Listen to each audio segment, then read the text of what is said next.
Thank you అధ్యక్ష. అధ్యక్ష, ముఖ్యంగా ఈరోజు ఈ డిమాండ్స్ మీద మాట్లాడే అవకాశం ఇచ్చినందుకు ధన్యవాదాలు అధ్యక్ష. ముందుగా నేను ఇండస్ట్రీస్ మీద, ఎందుకంటే ఇండస్ట్రియల్ అఫేర్స్ మినిస్టర్ గారు ఇక్కడే ఉన్నారు కాబట్టి ఇండస్ట్రీస్ అంశాన్ని నేను ముందుగా మాట్లాడాలనుకుంటున్నాను అధ్యక్ష.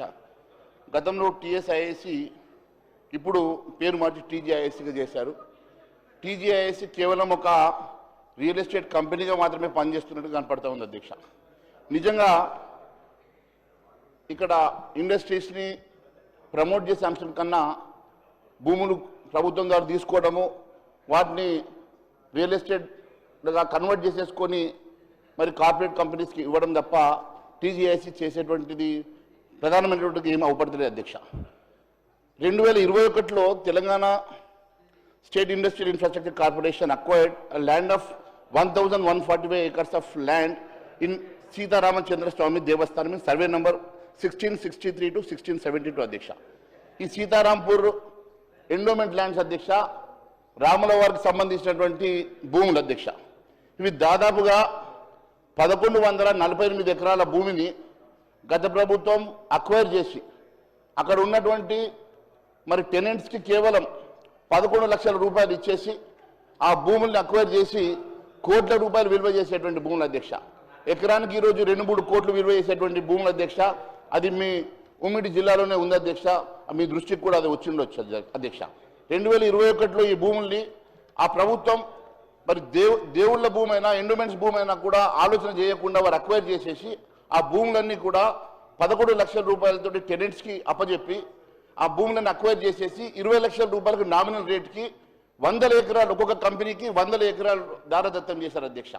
దాని వెనుక పెద్ద ఎత్తున ముడుపులు జరిగినట్టుగా ఆ రోజు ఆరోపణలు ఉన్నప్పటికీ కొన్ని 100 కోట్ల రూపాయల ముడుపులు తీసేసుకొని అవి 20 లక్షల కాడికి భూములు ఇచ్చేసి మరి ఎండోమెంట్స్ భూములు ఏ రకంగా ఇచ్చారు, ఎండోమెంట్స్ భూములు అక్విజిషన్ ఎందుకు చేశారు, మరి అదే వక్ఫ్ బోర్డ్ భూములు ఒక్కటి ఎకరం అక్వైర్ చేయడానికి కూడా వీరికి ధైర్యం ఉండదు అధ్యక్ష. కానీ అప్పనంగా 100,000 ఎకరాల భూములు ఈరోజు ఎండోమెంట్స్కి సంబంధించిన భూముల్ని అక్విజిషన్ పేరు మీద అవి మరి పెద్ద పెద్ద ఇండస్ట్రీస్కి దారాదత్తం చేయడం అనేది ఇది చాలా బాధాకరం అధ్యక్ష. అంతేకాకుండా గత టీఎస్ఎస్ఐసి చేసిన అదే భూముల్ని ఈరోజు దాంట్లో మిగిలిన భూముల్ని మళ్ళీ టీజీఐసి కూడా కంపెనీస్కి ఇవ్వడం అనేది బాధాకరం. ఈ భూములు రిటర్న్ మళ్ళీ దేవాదాయ శాఖకు మీరు అప్పచెప్పాలని చెప్పి మేము డిమాండ్ చేస్తా ఉన్నాం అధ్యక్ష. అదొకటే కాదు అధ్యక్ష, టీఎస్ఐఐసి 1022 ఎకరాల భూమి అధ్యక్ష. ఇది రంగారెడ్డి జిల్లా యాచారం మండలంలో అధ్యక్ష. ఇక్కడైతే టెనెంట్స్ ఒక రూపాయి కూడా ఇవ్వలేదు అధ్యక్ష. టెనెంట్స్కి రూపాయి కూడా ఇవ్వకుండా భూములన్నీ కూడా మళ్ళీ వీళ్ళు అక్విజిషన్ చేసి అదే నామినల్ ప్రైసెస్కి మరి పెద్ద ఎత్తున ఇండస్ట్రీస్ పేరు మీద కార్పొరేట్ కంపెనీస్కి ఇచ్చేసి వాళ్ళ దగ్గర ముడుపులు తీసుకోవడానికి పనికొచ్చినాయి తప్ప నిజంగా కూడా ఈరోజు దేవాదాయ శాఖ భూముల్ని ఏ రకంగా ఈరోజు ప్రభుత్వం అక్విజిషన్ చేస్తుంది మరి కోర్టు కూడా చాలా స్పష్టంగా చెప్పింది అధ్యక్ష. మీరు ఏ చట్టం ప్రకారం చేశారని చెప్పేసి అడిగినప్పటికీ కూడా వాళ్ళు ఏది బేఖాతరు చేసుకుంటూ ఈ రకంగా మరి దేవాదాయ శాఖ భూముల్ని 1000 ఎకరాల భూముల్ని ఈ రకంగా మరి ప్రభుత్వం అక్విజిషన్ చేసేసి మరి అక్కడ కార్పొరేట్ కంపెనీస్కి ఇవ్వడం అనేది బాధాకరం అధ్యక్ష. ఇవన్నిటిని కూడా ఎందుకంటే అక్కడ ఇప్పుడు స్థానిక మా ఎంపీ గారు కూడా విశ్వేశ్వర రెడ్డి గారు కూడా ఈ అంశాన్ని ముఖ్యమంత్రి గారి దృష్టికి తీసుకెళ్ళినా కూడా దీని మీద ఎలాంటి చర్య తీసుకోవడం లేదు. ఇప్పుడు మరి మంత్రి శ్రీధర్ బాబు గారు ఇక్కడ సభలోనే ఉన్నారు కాబట్టి దీని మీద వారి ఏ రకమైన నిర్ణయం తీసుకుంటారు, దేవాదాయ శాఖ భూములు మరి రిటర్న్ చేపించి అక్కడ నుంచి అక్విజిషన్ చేసుకొని రిటర్న్ దేవాదాయ శాఖ అప్పగిస్తారా, లేకుంటే వీరు కూడా అదే బాటలో నడిచి మిగిలిన భూములు కూడా మరి ఇదే రకంగా కార్పొరేట్ కంపెనీస్కి ఇస్తారా తెలియజేయాల్సిన అవసరం ఉంది. ఎందుకంటే అదే భూములకు వెళ్ళి మొన్ననే 40 ఎకరాల భూమి కూడా మొన్న ఒక కంపెనీకి ఇచ్చినట్టుగా నా దగ్గర ఆధారాలు ఉన్నాయి అధ్యక్ష. ఈ భూముల నుంచి కేవలం వీళ్ళు వ్యాపారం చేస్తూ ఉన్నారు. టీజీఐసి పేరు మీద ఇది ఒక వ్యాపార సంస్థగా మారింది కానీ నిజంగా కూడా ఇండస్ట్రియల్ ప్రమోషన్కి ఇది పనికిరావడం లేదు. వీరు పంచిన ఈ భూమిలో ఒక్క ఎకరంలో ఒక కంపెనీ కూడా మొదలు కాలేదు అధ్యక్ష. ఇప్పటి వరకు ఒక కంపెనీ మరి అక్కడ ఎలాంటి ఇండస్ట్రీ పెట్టకుండా ఇండస్ట్రీ ఇంకా స్టార్ట్ చేయకుండానే మరి 100 ఎకరాల భూములు వారి దగ్గర పెట్టుకోవడం అనేది చాలా బాధాకరం అధ్యక్ష. అంతేకాకుండా ఇప్పుడు పంచాయతీరాజ్ అంశంలో కూడా అధ్యక్ష మరి పంచాయతీరాజ్ మినిస్టర్ గారు ఇక్కడే ఉన్నారు, బయటకు వెళ్ళినట్టున్నారు. మరి లక్షలాది మంది ఎదురు చూస్తున్నటువంటి మరి కొత్త పెన్షన్లు ఎప్పుడు ఇస్తారో తెలియజేసినట్టు అవసరం ఉంది అధ్యక్ష. మరి కొత్త పెన్షన్ల కోసం ఇక్కడ ఉన్నటువంటి ప్రజలంతా ఎదురు చూస్తూ ఉన్నారు. మరి పెంచే కొత్త పెన్షన్లు కానివ్వండి, ఇప్పుడున్నటువంటి పెన్షన్లకి 2,000 4,000 రూపాయలు చేస్తామని చెప్పినటువంటి మీ మేనిఫెస్టో ప్రకారం కూడా ఎప్పుడు చేస్తారని చెప్పి ప్రజలంతా ఎదురు చూస్తూ ఉన్నారు అధ్యక్ష. ముఖ్యంగా మరి ఒంటరి మహిళలు, వృద్ధులు, వితంతువులు, చేనేత కార్మికులు, గౌడలు, బీడీ కార్మికులు, హెచ్ఐవి బోధకాల బాధితులు, డయాలసిస్ రోగులందరూ కూడా ఈ పెన్షన్ ఎప్పుడు పెరుగుతుంది, కొత్త పెన్షన్ ఎప్పుడు వస్తాయని ఎదురు చూస్తూ ఉన్నారు అధ్యక్ష. దీని మీద మరి మంత్రి గారు కూడా ఒక క్లారిటీ ఇచ్చి ఎప్పటి లోపల ఇస్తారో సభకు తెలియజేస్తే బాగుంటుందని చెప్పి మేము అడుగుతా ఉన్నాం అధ్యక్ష. ఈ రూరల్ డ్రింకింగ్ వాటర్ ఇష్యూలో కూడా చాలా క్రిటికల్ గ్యాప్స్ ఉన్నాయి అధ్యక్ష. ఎండాకాలం వస్తూ ఉన్నది, మాలాంటి ఏరియాలో మరి ఆదిలాబాద్ లాంటి జిల్లాలో డ్రౌట్ ఎక్కువగా ఉన్నది. అక్కడ ఉన్నటువంటి డ్రింకింగ్ వాటర్, ఎందుకంటే భగీరథ వాటర్ ఎలాగూ తాగుతలేరు, ఆ వాటర్ కూడా ఇప్పుడు ముందులాగా సప్లై కూడా అవ్వట్లేదు. మరి అక్కడ ఉన్నటువంటి ఆల్టర్నేటివ్ మెజర్స్ ఏం తీసుకుంటారు, ఏ రకంగా డ్రింకింగ్ వాటర్ సమస్యను పరిష్కారం చేస్తారు, దానికి ఒక క్లారిటీ ఇవ్వాల్సిందిగా మేము మంత్రి గారిని కోరుతా ఉన్నాం అధ్యక్ష. అదే కాకుండా అధ్యక్ష, గ్రామాలకు స్టేట్ ఫైనాన్స్ కమిషన్ నుంచి నిధులు రావడం లేదు అధ్యక్ష. ఈరోజు గ్రామాల పరిస్థితి ఒక నియోజకవర్గం కాదు అధ్యక్ష, ఈ రాష్ట్రంలో ఉన్న 119 నియోజకవర్గాలు ఇదే పరిస్థితి కనపడతా ఉంది అధ్యక్ష. ఎక్కడ కూడా మరి 15 నెలల్లో అక్కడ ఉన్నటువంటి కొత్తగా మీరు ఎస్ఎఫ్సి నుంచి నిధులు ఇచ్చినటువంటి పరిస్థితి లేదు అధ్యక్ష. మరి అక్కడ ఉన్నటువంటి కొత్తగా సర్పంచులు లేక, ఎంపీటీసీలు లేక, జెడ్పీటీసీలు లేక, అదే మాదిరిగా అక్కడ ఉన్నటువంటి స్పెషల్ ఆఫీసర్లతోటి ఈరోజు ఈ రాష్ట్రంలో గ్రామ పంచాయతీలు నడుస్తూ ఉంటే మరి ఏ రకంగా ఇది ప్రజాస్వామ్య స్ఫూర్తి ఒకసారి తెలియాల్సిన అవసరం ఉంది అధ్యక్ష. మాజీ సర్పంచుల బిల్లుల కోసం ఈరోజు వాళ్ళు చెప్పులరిగేలా తిరుగుతూ ఉన్నారు అధ్యక్ష. మరి ఒక సర్పంచులు ఈరోజు ఆత్మహత్య చేసుకునే పరిస్థితి ఉన్నదంటే ఏ రకంగా పరిస్థితి ఉందో ఒకసారి గమనించాలి అధ్యక్ష. మరి వారు పాపం ఏదో అభివృద్ధి చేయాలనే ఆశకి వాళ్ళు ఏదో గతంలో ఇచ్చినట్టు ప్రొసీడింగ్ చూసో వాళ్ళు చేసినటువంటి పనులకు బిల్లులు రాక ఈరోజు బిల్లుల కోసం వాళ్ళు ఎదురు చూస్తూ ఉంటే కనీసం ఈ రాష్ట్ర ప్రభుత్వం కనీసం వారి మీద కనికరం లేకుండా చేయడం చాలా బాధాకరంగా ఉంది అధ్యక్ష. మరి మాజీ సర్పంచుల బిల్లులు ఎప్పటి లోపల క్లియర్ చేస్తారు? మరి కేవలం పర్సంటేజీలకు మాత్రమే బిల్లులు ఇస్తారా, లేకుంటే పాపం వారి చిన్న చిన్న బిల్లుల్ని కూడా మీరు ఎప్పుడు లోపల క్లియర్ చేస్తారో ఒకసారి తెలియాల్సిన అవసరం ఉందని తెలియజేస్తా ఉన్నా అధ్యక్ష. అంతేకాదు అధ్యక్ష, ఈరోజు మెయింటెనెన్స్ కూడా చాలా ఇబ్బందిగా ఉన్నది అధ్యక్ష. ఈరోజు గ్రామ సర్పంచులు లేక అక్కడ ఉన్నటువంటి స్పెషల్ ఆఫీసర్లు జేబులో నుంచి అప్పులు తీసుకొచ్చేసి జేబులో నుంచి ఖర్చు పెట్టేటువంటి పరిస్థితి ఉంది అధ్యక్ష. అక్కడ ఉన్నటువంటి ప్రతి పంచాయత్ సెక్రటరీ ఈరోజు 30 నుంచి 50,000 రూపాయలు ఖర్చు పెట్టుకొని వారు ఈరోజు పనులు చేయిస్తూ క్రిటికల్ అక్కడ బోర్ పాడైనా లేకుంటే ఇలాంటి చిన్న చిన్న ఇష్యూస్ ఉన్న వాళ్ళు మరి అప్పు తీసుకొచ్చి పెట్టేటువంటి పరిస్థితి ఉంది అధ్యక్ష. అటువంటి చిన్న చిన్న గ్యాప్స్ కూడా మీరు రోజు ఫుల్ఫిల్ చేయకుంటే వారు ఏ రకంగా మరి గ్రామ పంచాయతీని నడిపిస్తారో అర్థం కావడం లేదు అధ్యక్ష. అంతేకాదు అధ్యక్ష, గతంలో కాంగ్రెస్ పార్టీ మేనిఫెస్టోలో స్థానిక సంస్థల నిధులు పూర్తి స్థాయిలో ఇస్తామని హామీ ఇచ్చారు అధ్యక్ష, కానీ అమలు చేయడం లేదు. గ్రామ పంచాయతీ సిబ్బందికి ఉద్యోగ భద్రత కానీ కనీస వేతనం అందజేస్తామన్నారు, కానీ వారికి ఇవ్వాల్సినటువంటి వేతనాలు నెలల తరబడి ఇవ్వకుండా అన్యాయం చేస్తున్నారు అధ్యక్ష. గ్రామాల్లో పనిచేసే మల్టీపర్పస్ వర్కర్లకు అధ్యక్ష గత 2 నెలల నుంచి జీతాలు ఇవ్వకుండా వారిని మల్టీపర్పస్ ఎంప్లాయీస్ అధ్యక్ష, అట్టడుగు బడుగు బలైన వర్గాలకు చెందినటువంటి వారు అధ్యక్ష, వారికి 2-3 నెలల నుంచి జీతాలు ఇవ్వకుండా వాళ్ళు ఏ రకంగా బతుకుతారు అధ్యక్ష. వారిని కూడా వీళ్ళు కనీసం పట్టించుకోకపోవడం చాలా బాధాకరంగా ఉన్నది అధ్యక్ష. అంతేకాదు అధ్యక్ష, ఈరోజు వార్డు మెంబర్లకు 1,500 గౌరవ వేతనం ఇస్తామని, అదే మాదిరిగా ఎంపీటీసీలు జెడ్పీటీ సంగతి పక్కన పెట్టిన సర్పంచులకు కూడా ఇస్తామని చెప్పేసి అవేవి కూడా ఇవ్వకుండా వారికి కూడా పెండింగ్ పెట్టడం, అదే మాదిరిగా ఈరోజు ఉన్నటువంటి అనేకమైనటువంటి సమస్యల్ని పట్టించుకోకపోవడం వలన ఈరోజు గ్రామాలలో మెయింటెనెన్స్ కూడా ఇబ్బందిగా ఉన్నటువంటి పరిస్థితిని ఒకసారి గుర్తు చేస్తా ఉన్నాను అధ్యక్ష. పంచాయతీ సెక్రటరీలు అప్పు తీసుకొచ్చి మరి ప్రస్తుత వేసవి కాలం కావడంతో అధ్యక్ష అక్కడ ఉన్నటువంటి చాలా బోర్లు పాడవడమో మోటార్లు పాడవడమో అక్కడ ఉన్నటువంటి మరి డ్రింకింగ్ వాటర్ సప్లై చేయకుంటే గ్రామస్తులు ఇబ్బంది పడతారన్న ఉద్దేశంతో వాళ్ళు జేబుల నుంచో లేకుంటే అప్పు తీసుకొచ్చి పెట్టే పరిస్థితి ఉందంటే మరి అక్కడ ఉన్నటువంటి మరి కనీసం వారికి ఆదుకునేటువంటి పరిస్థితిలో ఈ రాష్ట్ర ప్రభుత్వం లేకపోవడం చాలా బాధాకరంగా ఉంది అధ్యక్ష. కనీసం మీరు మినిమం వారి గ్రామాల్లో ఉన్నటువంటి మినిమం అవసరాన్ని కూడా తీర్చకుండా ఈ రాష్ట్ర ప్రభుత్వం ఎట్లా ముందుకు వెళ్తుంది అనేటువంటి బాధ అయితే ఉంది అధ్యక్ష. అదే మాదిరిగా చివరిగా మున్సిపాలిటీ విషయంలో కూడా అధ్యక్ష, తెలంగాణ జనాభాలో 4వ వంతు అధ్యక్ష 25% హైదరాబాద్లోనే ఉంటారు అధ్యక్ష. మరి హైదరాబాద్ని ఏదో ఒక రకంగా డెవలప్ చేయాలనే ఉద్దేశంతో తీసుకున్నటువంటి నిర్ణయంగా మీరు చెప్పేటువంటి ముఖ్యమైనటువంటి హైదరా మూసి ముస్తాబా అధ్యక్ష.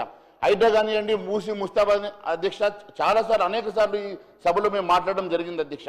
ఆ అంశంలో ఇప్పుడున్నటువంటి పరిస్థితి అధ్యక్ష కేవలం 100 నిర్మాణం కూల్చడం తప్ప మరి హైడ్రాకు వేరే పని లేనట్టుగా టార్గెట్ చేసేసుకొని మరి అట్టడుగు బడుగు బలైన వర్గాలకు చెందినటువంటి అనేకమైనటువంటి ఇళ్లను కూల్చే పరిస్థితి ఉన్నది తప్ప వారు దేనికోసం, ఎందుకంటే ఒకసారి మీరు చూసినట్లయితే అధ్యక్ష ఈరోజు హైకోర్టు కూడా అనేక సార్లు హైకోర్టు కూడా వారికి ఎన్ని రకాలుగా బొట్టగాయలు వేసినా కూడా ఈ ఈ హైడ్రాకి కానీ అక్కడ ఉన్న అధికారులకు కానీ పట్టింపు లేనటువంటి పరిస్థితి కనపడతా ఉంది అధ్యక్ష.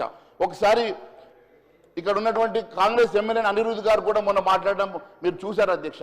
అనిరుద్ధ్ గారు కూడా చాలా క్లియర్ గా చెప్పారు అధ్యక్ష, హైడ్రాకి నేను కంప్లైంట్ ఇస్తే కనీసం నాకు దాని రిసీట్ కూడా ఇవ్వడం లేదు, మరి అక్నాలెడ్జ్మెంట్ ఇవ్వకపోవడం తోటి నా పరిస్థితి ఇట్లా ఉంటే మా సామాన్య పరిస్థితి ఎట్లా ఉందని చెప్పి అనిరుద్ధ్ మాట్లాడడం చూస్తూ ఉంటే ఈ రాష్ట్రంలో ఉన్నటువంటి పరిస్థితి మరి కళ్ళ కట్టినట్టుగా కనబడతా ఉన్నది అధ్యక్ష. నేను ఒకటే అడుగుతా ఉన్నాను అధ్యక్ష, ఎందుకంటే కాజాగూడలోని కొత్తకుంటలో వంశరాం బిల్డర్ నిర్మాణం చేసేటువంటి మరి అంశంలో కూడా అనిరుద్ధ్ మాట్లాడినటువంటి సంగతి నేను గుర్తు చేస్తా ఉన్నాను అధ్యక్ష. మరి ఈ రకంగా ఈరోజు మరి ఒక ఎమ్మెల్యే మాట్లాడినటువంటి అంశాన్ని కూడా మీరు మరి చర్యలు తీసుకోకపోవడం చాలా బాధాకరంగా ఉంది అధ్యక్ష. ఇన్ని రకాలుగా మరి ఎమ్మెల్యేస్ మాట్లాడినా సభలో మాట్లాడినా కూడా దాని మీద ఎక్కడ కూడా ఆన్సర్ ఇవ్వకపోవడం, మరి అధికారులు కూడా కనీసం వెళ్ళేసి అడుగుతూ ఉంటే కూడా వారికి అక్నాలెడ్జ్మెంట్స్ ఇవ్వలేనటువంటి పరిస్థితిలో ఈరోజు మరి ప్రభుత్వ అధికారులు ఉండడం అనేది చాలా బాధాకరం అధ్యక్ష. అంశంలో మరి మంత్రి గారు ఒకసారి ఆన్సర్ చేయాలని చెప్పి మేము అడుగుతా ఉన్నాం అధ్యక్ష. హైడ్రా పనితీరు మీద హైకోర్టు కూడా ఇప్పటికే పలుసార్లు చెప్పినటువంటి తప్పుపడినటువంటి హైకోర్టు అంశం కూడా నేను ఒకసారి స్పష్టంగా తెలియజేయాలనుకుంటున్నాను అధ్యక్ష. హైడ్రా పేద మధ్య తరగతి వారిని టార్గెట్ చేస్తుందా?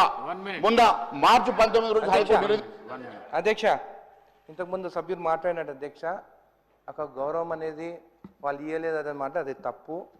నేను కంప్లైంట్ ఇచ్చినాను, కాజాగూడ లేక్ మొత్తం క్లియరెన్స్ జరిగింది, అక్కడి నుంచి వాటర్ ఇన్ఫ్లో ఏదైతే వంశీరామ్ మ్యాన్హటన్ వెనకాల ఉన్నదో అక్కడి నుంచి వాటర్ది క్లియరెన్స్ ఇవ్వాలి. నేను కంప్లైంట్ పంపించినాను, అయితే నాకు అక్కడి నుంచి రిప్లై రాలేదనంటే ఈరోజు రంగనాథ్ గారు నాతో మాట్లాడినారు, ఇమీడియట్గా ఈరోజు యాక్షన్ తీసుకుంటామన్నాం. మ్యాన్హటన్ వంశీరామ్ ప్రాజెక్ట్ వెనకాల ఏదైతే చెరువు ఉంటుందో అది బౌండరీస్ ఫిక్స్ చేస్తామని చెప్పి కూడా వాళ్ళు చెప్పడం జరిగింది అధ్యక్ష.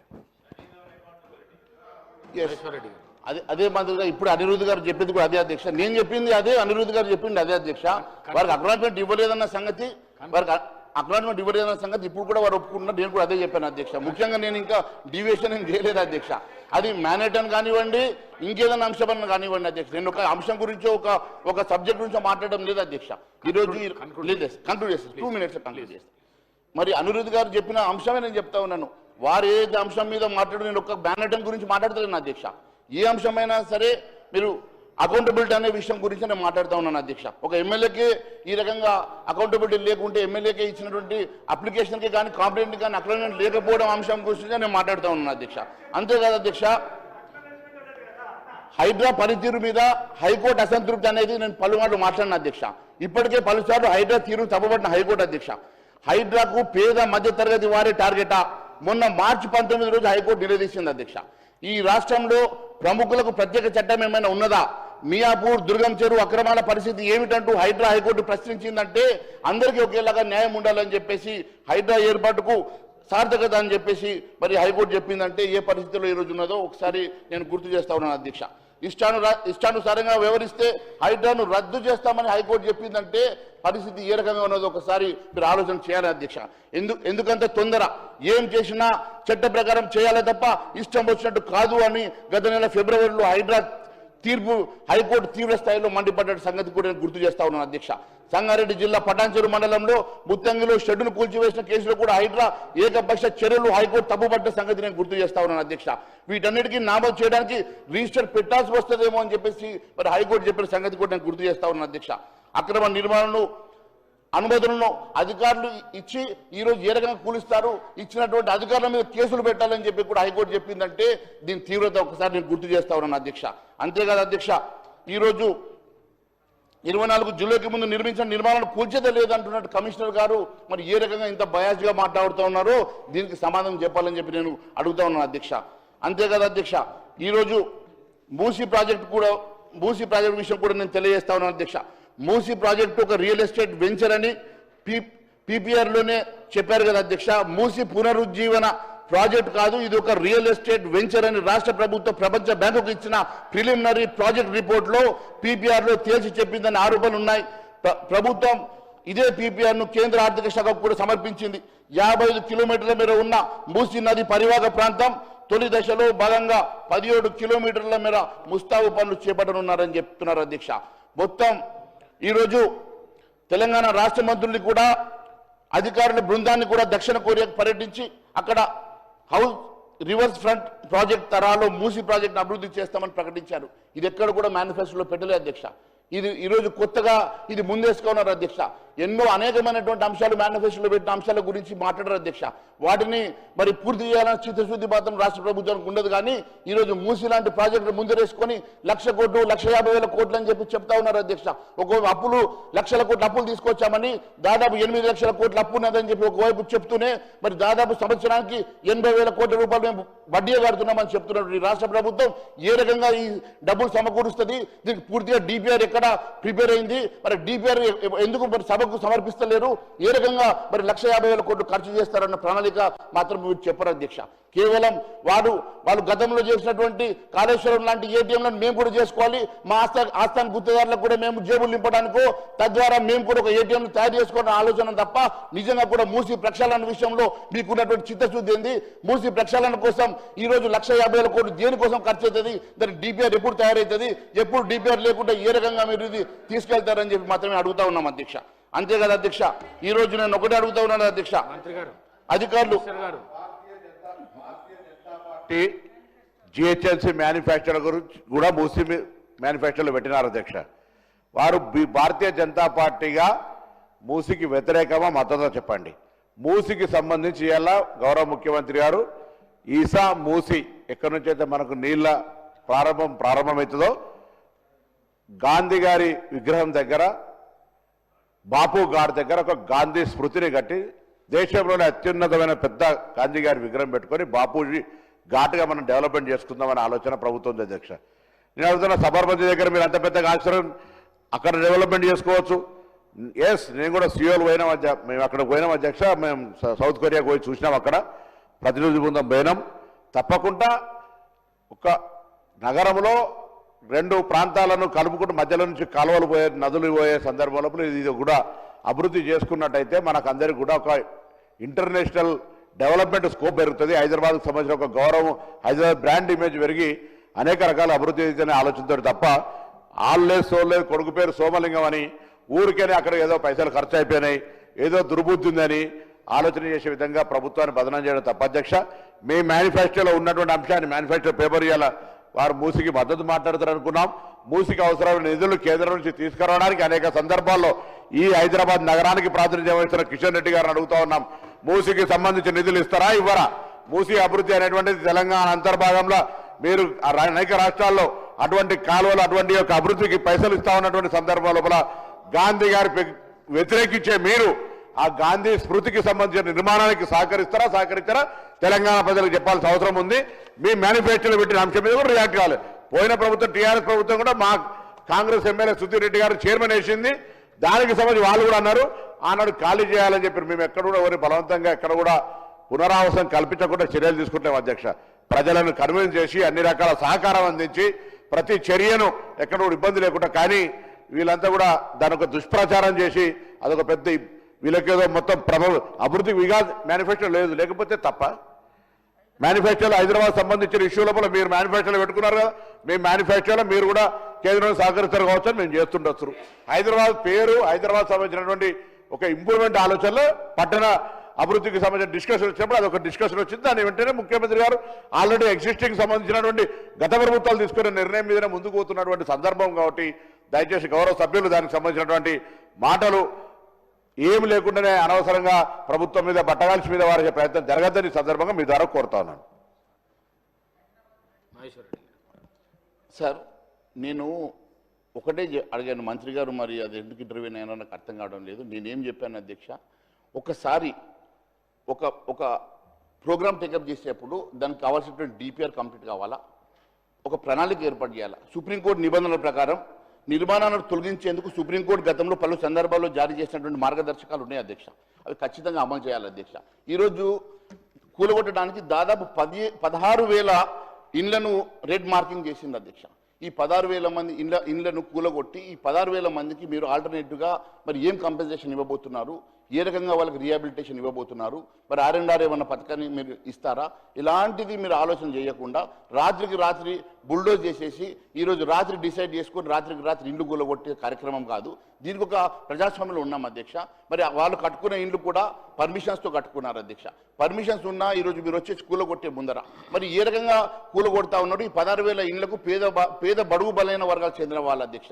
వారు అక్కడ కట్టుకున్న ఇండ్లను మీరు కూలగొట్టేసారు. ఎందుకంటే బట్టి విక్రమార్క గారు ఏం చెప్పారు? అక్కడనే మేము ఇల్లు కొత్త ఇల్లు కట్టిస్తామని చెప్పారు. ముఖ్యమంత్రి గారు ఏం చెప్పారు? లేదు అక్కడ మేము ఎట్టి పరిస్థితుల్లో కట్టడానికి వీల్లేదని చెప్పి కాంట్రడిక్టరీ స్టేట్మెంట్ ఇచ్చారు అధ్యక్ష. ఎందుకంటే గతంలో ఈ అంశం రాగానే బట్టి విక్రమార్క గారు విదేశాల్లో ఉండే అధ్యక్ష. వచ్చుడే వారు దాని మీద పవర్ పాయింట్ ప్రజెంటేషన్ ఇచ్చి చెప్పారు అధ్యక్ష. ఎట్టి పరిస్థితుల్లో మేము అట్లా చేయము, ఇల్లు అక్కడే కట్టిస్తామని చెప్పారు. ఇంత కాంట్రడిక్టరీ స్టేట్మెంట్స్ ముఖ్యమంత్రి గారు ఉప ముఖ్యమంత్రి గారి మధ్యలో ఉన్నది అధ్యక్ష. నేను ఒకటే అడుగుతా ఉన్నాను అధ్యక్ష, అక్కడ మీరు ఏదన్నా ప్రణాళిక చేసే ముందు ఒక DPR అవసరం ఉంటుంది. మీరు రిహాబిలిటేషన్కి ఏం చేయాలా? అక్కడ ఎల్లగొట్టేటువంటి 16,000 ఇండ్లు పేద బడుగు బలైన వర్గాలు చెందినటువంటి ఇండ్లను మీరు కూలగొడితే వాళ్ళకు రాత్రి ఎక్కడికి పోయి ఉంటారు అధ్యక్ష? వాళ్ళు ఎక్కడో తీసుకుపోయేసి పోనీ ఇస్తామన్న ఇంద్రమ ఇల్లు అంటున్నారు కదా, ఇంద్రమ ఇల్లు కూడా ఎక్కడ ఇస్తారు, ఎప్పుడు ఇస్తారు, ఏ రకంగా ఇస్తారు? ముందు వాళ్ళని కన్విన్స్ చేయండి అధ్యక్ష. వాళ్ళని కన్విన్స్ చేసిన తర్వాత మీరు ఒక DPR క్రియేట్ చేయండి అధ్యక్ష. ఏ రకం నుంచి నిధులు తీసుకొస్తారో చెప్పండి అధ్యక్ష. ఈరోజు ఎట్లా ఉందంటే గుడ్ల రూపాయి ఉంది, 100 రూపాయల నేను పడగలు చేపిస్తా అన్నట్టుగా ఈరోజు మన దగ్గర డబ్బులు అయితే లేవు అధ్యక్ష, కానీ 1,50,000 రూపాయల ఈరోజు కార్యక్రమాన్ని ముందుకు తీసుకొని వెళ్ళే ప్రయత్నం చేస్తూ ఉన్నారు. దానికి ముందు ఇండ్లు కూలగొట్టే ప్రయత్నం ముందే చేస్తూ ఉన్నారు. ఇండ్లు కూలగొట్టకన్నా ముందు ప్రణాళిక ఏర్పాటు చేసుకోవాలి కదా అధ్యక్ష. ఇలాంటి ఆలోచన లేకుండా ఈరోజు మీరు ముందుకు వెళ్తా ఉన్నారు. ఇది అనేక సార్లు హైకోర్టు కానీ సుప్రీంకోర్టు కానీ అనేక సార్లు హైకోర్టు ఇచ్చినటువంటి తీర్పులు కూడా నేను కోట్ చేస్తా ఉన్నాను అధ్యక్ష. మరి ఇన్నిసార్లు హైకోర్టు ఇంటర్వెన్షన్ అయినప్పటికీ కూడా మీ ఆలోచన విధానంలో ఎందుకు మార్పు రావడం లేదని మాత్రమే నేను అడుగుతా ఉన్నాను అధ్యక్ష. అంతే కదా అధ్యక్ష, సీఎం రేవంత్ రెడ్డి గారు నవంబర్లో మూసి పునర్జీవన కార్యక్రమం అడ్డుకుంటే కుక్క చావు అని అడ్డు వచ్చిన వారిని బుల్డోజర్తో ఎక్కించి మూసి ప్రక్షాళన చేపడతామని మాట్లాడుతున్నారు అధ్యక్ష. ముఖ్యమంత్రి గారు అధ్యక్ష, వారు ఒక ముఖ్యమంత్రిగా మాట్లాడేటప్పుడు ఎవరెందుకు అడ్డుపడతారంటే ప్రజాస్వామ్యంలో ఆడు ఇల్లు కూలిపోతున్నారు అన్నప్పుడు ఆయనకు బాధ ఉంటుంది అధ్యక్ష. వాళ్ళు రోడ్డు మీదకి వస్తారు అధ్యక్ష. వచ్చినప్పుడు వాళ్ళని కన్విన్స్ చేసుకోవడము, వారికి RR ప్యాకేజ్ ఇవ్వడము, వాళ్ళని ఆల్టర్నేటివ్ మెజర్స్ తీసుకోవడము, ఇలాంటి కార్యక్రమాలు చేసేసి కార్యక్రమాన్ని ముందుకు తీసుకెళ్తారు. కానీ నేను బుల్డోజ్ ఎక్కిస్తాను అంటే ఈ డబ్బులతో బుల్డోజర్లు తీసుకొచ్చి మనుషుల మీద ఎక్కిస్తామంటే ఒక ముఖ్యమంత్రిగా వారు మాట్లాడడం అనేది బాధాకరం అధ్యక్ష. వారు అన్న మాటనే చెప్తా ఉన్నాను. అంతేకాదు అధ్యక్ష, అదే కాకుండా మూసి ముస్తాబ్కు మొన్న 1,500 కోట్ల రూపాయలు సర్కారు మరి బడ్జెట్లో పెట్టింది కదా అధ్యక్ష. మరి 1,500 కోట్ల రూపాయలతో కూడా 1,50,000 కోట్లకి 1,500 కోట్లతోటి ముందు RR మీరు రిహాబిలిటేషన్ కోసం ఖర్చు పెడతారా? ముందు దేనికోసం ఈ 1,500 రూపాయలు ఖర్చు పెడతారు? ముందు అది ఆలోచన చేయాలి అధ్యక్ష. ముందు 1,500 కోట్లతోటి ముందు మీరు టెండర్ ఫ్లోట్ చేసేసి కాంట్రాక్టర్లకు ముందు పనులు ఇచ్చేయడం కాదు అధ్యక్ష. ముందు అక్కడ ఉన్నటువంటి నివాసం ఉంటున్న వారిని ఏ రకంగా మీరు అక్కడ నుంచి వెకేట్ చేయిస్తారు, వారికి ఏ రకమైనటువంటి ప్రోగ్రామ్ టేకప్ చేస్తారని మాత్రమే నేను అడుగుతా ఉన్నాను అధ్యక్ష. ఎందుకంటే అధ్యక్ష ఈరోజు ముఖ్యమంత్రి గారు ఉప ముఖ్యమంత్రి గారు అనేక సందర్భాల్లో అధ్యక్ష, ఒకటి కాదు రెండు అధ్యక్ష, అనేకమైనటువంటి కాంట్రడిక్టరీ స్టేట్మెంట్ మీకు చూపిస్తాను అధ్యక్ష. బట్టి విక్రమార్క గారు ప్రెస్ మీట్లో చెప్పిన వివాదాస్పదమైన అంశాలు గతంలో సీఎం రేవంత్ రెడ్డి గారు చెప్పిన దానికి విరుద్ధంగా ఉన్నటువంటి 4-5 అంశాలే చెప్తాను అధ్యక్ష. రేవంత్ రెడ్డి గారు జూలై 20 గోబనపల్లి ఫ్లైఓవర్ ప్రారంభోత్సవ సందర్భంగా సీఎం రేవంత్ రెడ్డి గారు మాట్లాడుతూ 1,50,000 కోట్లతోటి మూసి సుందరీకరణ చేపడుతున్నాం, లండన్లోని థేమ్స్ నది మాదిరిగా దాన్ని ప్రక్షాళన చేస్తామని వారు చెప్పారు అధ్యక్ష. బట్టి విక్రమార్క గారు ఏమన్నారు అధ్యక్ష? మూసి సుందరీకరణకు అసలు DPR సిద్ధం కాకుండా, అంచనాలు వేయకుండా 1,50,000 కోట్ల అంటూ ప్రతిపక్షాలు అనవసరమైన రాద్ధాంతం చేస్తున్నాయి. అసలు మూసి సుందరీకరణ బడ్జెట్ 1,50,000 కోట్లని ఎవరు చెప్పినారని వారు అంటున్నారు అధ్యక్ష. రేవంత్ రెడ్డి గారు ఏమంటున్నారు అధ్యక్ష? హైడ్రా కూల్చివేతలు కొనసాగుతాయి అంటున్నారు అధ్యక్ష. బట్టి విక్రమార్క గారు ఏమంటున్నారు అధ్యక్ష? బఫర్ జోన్లోని ఇండ్ల జోలికి మేము వెళ్ళడం లేదు, FTL పరిధిలో ఉన్న వాటిపైన మాత్రమే దృష్టి పెట్టినాం అంటున్నారు అధ్యక్ష. రేవంత్ రెడ్డి గారు మూసి నిర్వాసితులను తరలించి వేరే చోటికి డబుల్ బెడ్రూమ్లు ఇస్తామని చెప్తే బట్టి విక్రమార్క గారు ఏమంటున్నారు అధ్యక్ష? మూసి నిర్వాసితులకు అక్కడే సొంత ఇల్లు కట్టించే ఆలోచన చేస్తున్నాం అంటున్నారు అధ్యక్ష. రేవంత్ రెడ్డి గారు ఏమంటున్నారు? మూసి నిర్వాసితులపై ఇప్పటికే సర్వే చేశాం, వారిని తరలిస్తామంటే బట్టి విక్రమార్క గారు మూసి నిర్వాసితులకు సంబంధించి ఇంకా సర్వే చేస్తున్నాం, ఇప్పుడు ఎవరిని తరలించడం లేదు అంటే ముఖ్యమంత్రి గారు ఉప ముఖ్యమంత్రి గారి మధ్యలో ఉన్నటువంటి మరి కాంట్రడిక్టరీ స్టేట్మెంట్స్ గురించి నేను మాట్లాడుతా ఉన్నాను అధ్యక్ష. ఈరోజు అధ్యక్ష ప్రాజెక్ట్స్ ఎవరన్నా స్వాగతిస్తారు అధ్యక్ష. నేను ఒకటేం అడుగుతున్నాను అధ్యక్ష, దానికి కావాల్సిన బడ్జెట్ అలొకేషన్స్ ఏ రకంగా చేస్తారు, మనకు రిసీట్ ఎక్కడి నుంచి మరి డబ్బులు వస్తాయి, మరి దానికోసం డిపిఆర్ ఏముంది, మరి రీహాబిలిటేషన్స్ ఏ రకంగా వారిని అక్కడ నుంచి తరలించి వారిని ఏ రకంగా 16,000 మందిని ఏ రకంగా కుటుంబాలను ఏ రకంగా కన్విన్స్ చేస్తారు, ఇవేం ఆలోచన లేకుండా ఈరోజు డైరెక్ట్ బడ్జెట్ అలొకేషన్ చేసి మేము ఈరోజు టెండర్స్ ఫ్లోట్ చేస్తామనే మీ పద్ధతి ఒకటి మాత్రమే బాగలేదని మాత్రమే చెప్తా ఉన్నాను అధ్యక్ష, అంతకు మించి ఇంకోటి కాదు అధ్యక్ష. ఎందుకంటే అధ్యక్ష అనేకమైనటువంటి సందర్భాలు అధ్యక్ష, ఇప్పుడు హైదరాబాద్ విజన్ 2030 పేరుతో కాంగ్రెస్ మేనిఫెస్టో నగరాభివృద్ధికి సంబంధించి చాలా హామీలు ఇచ్చారు కదా అధ్యక్ష. ఎక్కడ కూడా ఆ హామీలలో మూసి సంగతికి ఎక్కడ కూడా ప్రస్తావన లేకుండానే ఈరోజు సడన్గా మూసి నదిని తీసుకొచ్చేసి ఈరోజు ముందేసుకున్నారు కదా అధ్యక్ష. మరి అనేకమైనటువంటి ఇచ్చినటువంటి హామీలు ఉన్నాయి కదా అధ్యక్ష. దాంట్లో ఏ ఒక్క హామీ గురించి ఈరోజు ఆలోచన చేయకుండా, ఏ ఒక్క హామీని మరి కంప్లీట్ చేస్తామన్నటువంటి మరి ఆలోచన చేయకుండా ఈరోజు కేవలం కొత్తగా ఇలాంటి సబ్జెక్ట్స్ ఎందుకు టేకప్ చేస్తా ఉన్నారో, మరి రాష్ట్రాన్ని ఏ దిశగా నడిపించాలనుకుంటున్నారు మాత్రమే నేను అడుగుతా ఉన్నాను అధ్యక్ష. ఎందుకంటే సీఎం కొత్తగా వచ్చిన రోజుల్లోనే అధ్యక్ష ఈ రాష్ట్రంలో లంకె బిందెలు ఉన్నాయనుకున్నానని చెప్పి అన్నారు అధ్యక్ష. మరి లంకె బిందెల కోసం ఇంకా వెతుకులాడుతూనే ఉన్నారు పాపం, ఇంకా లంకె బిందెలు దొరకలేనట్టున్నాయి అధ్యక్ష. నేను ఒకటే అడుగుతానండి, ఒక లంకె బిందెలు అని చెప్పినటువంటి సీఎం గారు మొన్ననేమో ఇది 6 ప్యాక్ కాదు ఇక్కడ క్యాన్సర్ వ్యవస్థ ఉన్నదని మళ్ళీ వారే చెప్తా ఉన్నారు అధ్యక్ష. ఇంత కాంట్రడిక్టరీ స్టేట్మెంట్స్ తోటి ఒకవైపు ప్రజలే కదా అధ్యక్ష మేము కూడా కన్ఫ్యూజ్ అవుతా ఉన్నాం, వాస్తవంగా ఏమున్నాయో మాకు కూడా అర్థమవుతలేదు. మేము ఒకటే అడుగుతా ఉన్నాం అధ్యక్ష, ఈరోజు మీరు మీ బారోయింగ్స్ ఏందో మాకు తెలియదు అధ్యక్ష, ఆఫ్ బారోయింగ్స్ ఎంత ఉన్నాయో మాకు తెలియదు అధ్యక్ష. నిజంగా ఈ రాష్ట్రంలో ఎంత అప్పు ఉన్నదనేది, బడ్జెట్ బారోయింగ్స్ ఎంత ఉన్నాయి, ఆఫ్ బడ్జెట్ బారోయింగ్స్ ఎంత ఉన్నాయి, ఏ సంస్థ ద్వారా ఎంత వడ్డీ తీసుకొచ్చారు, ఎన్ని అప్పులు తీసుకొచ్చారు, ఎంత వడ్డీకి తీసుకొచ్చారు అనేది ఇప్పటి వరకు కూడా టేబుల్ చేయలేదు అధ్యక్ష. కాబట్టి ఈ ఆర్థిక వ్యవస్థ ఏందో, ఈ ఆర్థిక వ్యవస్థలు ఎలా నడుస్తూ ఉన్నదో కూడా అర్థం కానటువంటి పరిస్థితుల్లో ఈరోజు మెంబర్స్మే ఉన్నామంటే రాష్ట్ర ప్రజలు డెఫినెట్గా కన్ఫ్యూజన్లో ఉంటారు అధ్యక్ష. మేము ఒకటే అడుగుతా ఉన్నాం అధ్యక్ష, ఈ రాష్ట్రాన్ని గాడిలో పెట్టడానికి మీరు ఏ రకమైనటువంటి ప్రణాళిక ఏర్పాటు చేసుకున్నారో, ఏ రకమైనటువంటి మరి రేపు అట్లీస్ట్ 5 ఇయర్స్కో రేపు రాబోయేటువంటి 3 సంవత్సరాలకు మీ ప్లానింగ్ ఏమున్నది, ఏ రకంగా ఈ రాష్ట్రాన్ని ముందుకు నడిపిస్తారనే అంశాన్ని మాత్రమే అడుగుతా ఉన్నాను అధ్యక్ష. ఈరోజు ఇంత కన్ఫ్యూజన్ తోటి మరి ముఖ్యమంత్రి గారు ఇంత కన్ఫ్యూజన్ తోటి ఉంటే మరి మంత్రులు ప్రజలు కూడా ఇంకా కన్ఫ్యూజన్ ఎక్కువ ఉంటుంది అధ్యక్ష. మరి ఈ రకమైనటువంటి కాంట్రడిక్టరీ స్టేట్మెంట్స్ దేనికోసం ఇస్తున్నారని మాత్రమే నేను అడుగుతా ఉన్నాను అధ్యక్ష. ఎందుకంటే అధ్యక్ష ఎస్ గౌరవ సభ్యులు మాట్లాడుతూ ఈ ప్రభుత్వం కన్ఫ్యూజన్లో ఉంది, మూసి గురించి ఏ విధంగా ఈ యొక్క ఆర్థిక పరిస్థితి బయటపడుతుందని మాట్లాడుతున్నారు. కన్ఫ్యూజన్ ఈ రాష్ట్ర ప్రభుత్వానికి, గౌరవ ముఖ్యమంత్రికి కన్ఫ్యూజన్ ఏమీ లేదు, పూర్తిగా స్పష్టంగా ఉంది అధ్యక్ష. ఉన్నటువంటి మీరే చెప్తారు ఒకవైపున ఉన్నటువంటి ఆర్థిక పరిస్థితి నుంచి ఏవైతే అప్పులు, వడ్డీలు, ఇన్స్టాల్మెంట్స్ స్పష్టంగా గౌరవ ఫైనాన్స్ మినిస్టర్ గారు పూసగుచ్చినట్టుగా అంకెలతో సహా ఎంత అప్పు ఉంది, ఎంత వడ్డీలు, ఎంత అసలు, ఎంత కట్టిన కింద అటు కౌన్సిల్లో ఇటు శాసనసభలో స్పష్టంగా చెప్పడం జరిగింది. అంటే ఈ పరిస్థితి నుంచి అధిగమించడం కోసమే ఏ ప్రభుత్వాలు అప్పు తెచ్చినా సబ్సిక్వెంట్గా వచ్చిన ప్రభుత్వం తీర్చాల్సిందే.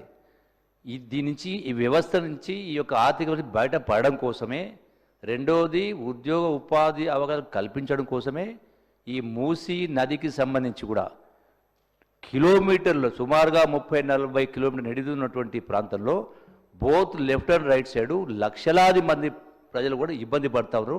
నేను కూడా అందులో ఒక బాధితుడినే. మాటలు చాలా అల్తిగా మాట్లాడుతుంది అధ్యక్ష. రెండవది అధ్యక్ష, ఈ మూసీకి సంబంధించి 1,50,000 కోట్ల 70,000 కోట్ల క్వశ్చన్ ఇచ్చినప్పుడు అట్లాగే ఏదైతే వాళ్ళు నిర్వాసితులను ఎక్కడ పడేస్తారు, వాళ్ళకి ఏమి ఇవ్వట్లేదు కింద స్పష్టంగా చెప్పలేదు.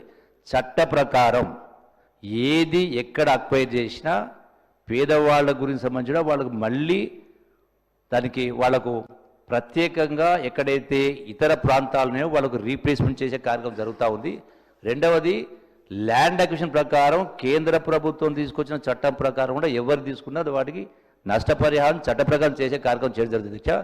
పెట్టుబడులకు సంబంధించి ఇప్పుడు రాష్ట్రం ఈనాడు ప్రభుత్వానికి సంబంధించిన భూములు ఇవ్వకపోయి ఉంటే ఇలా హైటెక్ సిటీ కానీ ఫైనాన్స్ సిటీ కానీ ఇలా లక్షలాది మంది ఉద్యోగాలు గట్టెకెళ్ళి వచ్చేది, రాష్ట్ర ఆదాయం ఏ విధంగా పెరిగేది. సేమ్ అదే పద్ధతిలో మూసీకి సంబంధించి కూడా అంతర్జాతీయ స్థాయి పెట్టుబడులు తీసుకొచ్చి ప్రపంచంలో నేను కూడా చాలా దేశాలు చూసిన కొన్ని నగరాలలో సెంటర్లో నుంచి ఇటువంటి కెనాల్స్ కానీ నదులు కానీ పోయిన సందర్భంలో అంటే బ్రహ్మాండ గొప్ప వాతావరణం, గొప్ప డెవలప్మెంట్. దాని ద్వారా నిర్మాణాలు, నిర్మాణ కార్మికులు, రాష్ట్ర ఆదాయము, ఉద్యోగాలు, దాంతోపాటు ఉపాధి అవకాశాలు, లక్షల కోట్ల రూపాయల ఆదాయం తేవాల్సిన అవసరం ఉంది. ఈ పరిస్థితి బయటపడాలంటే ఇవన్నీ చేయాలి. దాంతోపాటుగా ఇలా ఫ్యూచర్ సిటీ కావచ్చు, ఇంకోటి కావచ్చు. సో అందులో భాగంగానే ఇవన్నీ జరుగుతూ ఉన్నాయి తప్ప మీకు కన్ఫ్యూజన్ ఉంది. ఈ ప్రభుత్వానికి ఏమాత్రం కన్ఫ్యూజన్ లేదు, ముఖ్యమంత్రి గారికి ఏమాత్రం కన్ఫ్యూజన్ లేదు. పారదంగా స్పష్టంగా ఉంది. ఇన్ని ఇబ్బందులు, ఒడిదుడుకులు ఉన్నా కూడా ఈనాడు ఇంత ఆర్థిక ఇబ్బందులు కూడా అన్ని హామీలను కూడా అమలు చేసే కార్యక్రమం జరుగుతుంది. మీ కళారు మీరే చూస్తూ ఉన్నారు. థ్యాంక్ యూ అధ్యక్ష. మహేశ్వర్ రెడ్డి గారు కంక్లూడ్ చేయండి ప్లీజ్. కంక్లూడ్ చేస్తాను సార్. అంటే పాపం మంత్రి గారు ఏం మాట్లాడనో పాల్పోక సార్, అదే నేను ఇప్పుడు బహుశా మంత్రి గారికి ఏం లేదు సార్, వారికి ఏం మాట్లాడనో మరి పాల్పోక ఏదో కౌంటర్ ఇవ్వాలని మాట్లాడినట్టుగానే ఉన్నది. నేను అడిగిన క్వశ్చన్కి కానీ వారు చెప్పిన రిప్లై కానీ ఎలాంటి పొందడం లేదు సార్. వారట ఎక్కడి నుంచి ఇంటర్నేషనల్ మరి ఫండింగ్ తెస్తా అంటున్నారు సార్. ఇంటర్నేషనల్ ఫండింగ్ ఎట్లా తీసుకొస్తారు, ఏ రకంగా ఇంటర్నేషనల్ ఫండింగ్ తీసుకొస్తారు చెప్పాలి అధ్యక్ష. ఒక మంత్రిగా వారు మాట్లాడుతూ మరి విదేశాల నుంచి ఫండ్ తీసుకొస్తారట అధ్యక్ష, ఇంటర్నేషనల్ ఫండ్స్ తెస్తారట. మరి ఎట్లా తీసుకొస్తారు, మరి FRBM లిమిట్ ఏంది, మరి చట్టాలు ఏందో మరి బహుశా చదువుకున్న వారికి తెలవాలి అధ్యక్ష. ఈ రకంగా వారు మాట్లాడడం, ఒక మంత్రిగా మాట్లాడడం కరెక్ట్ కాదు అధ్యక్ష. రెండోది అధ్యక్ష, ఈరోజు నేను అదే చెప్పిన, వారు చెప్పిన అంశాన్ని నేను చెప్తా ఉన్నాను అధ్యక్ష. నిర్వాసితులు అక్కడ ప్రాంతంలో ఉన్నటువంటి 16,000 ఇళ్లకు మనం ఆల్రెడీ ఈ ప్రభుత్వం ఆల్రెడీ రెడ్ మార్క్ చేసేసి ఇల్లు కూలగొట్టడానికి వారు చెప్పారు. అదే మాదిరిగా ఇంకా బఫర్ జోన్ ఉన్న వారిని కూడా కూలగొడతామని చెప్పారు. కాంట్రడిక్టరీ స్టేట్మెంట్స్ ఇప్పుడు నేను తమ దృష్టికి తీసుకొచ్చాను. ముఖ్యమంత్రి గారు, ఉప ముఖ్యమంత్రి గారు మాట్లాడినటువంటి కాంట్రడిక్టరీ స్టేట్మెంట్స్ నేను చెప్పాను. అక్కడ ఉన్నటువంటి వేలాది మంది, లక్షలాది మంది మూసీ పరివాహక ప్రాంతంలో ఉన్నటువంటి కుటుంబాలని చెప్పారు. నేను ఒకటి అడుగుతాను అధ్యక్ష, మూసీ ప్రక్షాళన చేయాలని మీరు ఆలోచన చేయడంలో ఏ రకమైనటువంటి ప్రణాళిక మీరు ఏర్పాటు చేసుకున్నారని మాత్రమే అడిగిన అధ్యక్ష. దానికి కావాల్సిన నిధులు ఎట్లా మీరు సమకూర్చుకుంటారని మాత్రం అడిగాను అధ్యక్ష. RRN ప్యాకేజ్ కింద అక్కడ ఉన్నటువంటి నిర్వాసితులను ఏ రకంగా మీరు అక్కడ డిస్లొకేట్ చేస్తారని మాత్రం అడిగాను అధ్యక్ష. ఇవన్నిటికీ వారు సమాధానం చెప్పకుండా ఏదో దాటవేసే కార్యక్రమం చేశారు అధ్యక్ష. ఏదో ఇంటర్వెన్షన్ కావాలని అయినట్టుగా ఉన్నది. కానీ నేను ఒకటే అడుగుతాను అధ్యక్ష, ఈ రోజు ఈ రాష్ట్రం వారు ఇంకోటి కూడా అంకెలు అన్ని చెప్పారు. ఉప ముఖ్యమంత్రి గారు ఈ సభకు చెప్పారంటున్నారు అధ్యక్ష. చెప్పలేదు అధ్యక్ష. ఉప ముఖ్యమంత్రి గారు మొత్తం బడ్జెట్ బారోయింగ్స్ ఎంత, ఆఫ్ బడ్జెట్ బారోయింగ్స్ ఎంత, ఏ కార్పొరేషన్ ఎంత తీసుకొచ్చింది, ఏ కార్పొరేషన్ ద్వారా ఎంత వడ్డీకి తీసుకొచ్చారు, ఇప్పుడు రాష్ట్రంలో ఉన్నటువంటి పూర్తి అప్పు ఎంత, ఇవేవి కూడా ఇంకా సభకు కానీ ఎవరికి తెలియదు అధ్యక్ష. ఖచ్చితంగా రేపు నేను అప్రాప్రియేషన్ బిల్లు తప్పకుండా ఇవన్నీ అంశాలు మాట్లాడుతాను అధ్యక్ష. ఇవన్నీ అంశాలు కూడా అప్రాప్రియేషన్ బిల్లు మాట్లాడతాను. మీరు నాకు అవకాశం ఉంది. ధన్యవాదాలు తెలియజేస్తాను. శ్రీమతి సునీత లక్ష్మారెడ్డి గారు.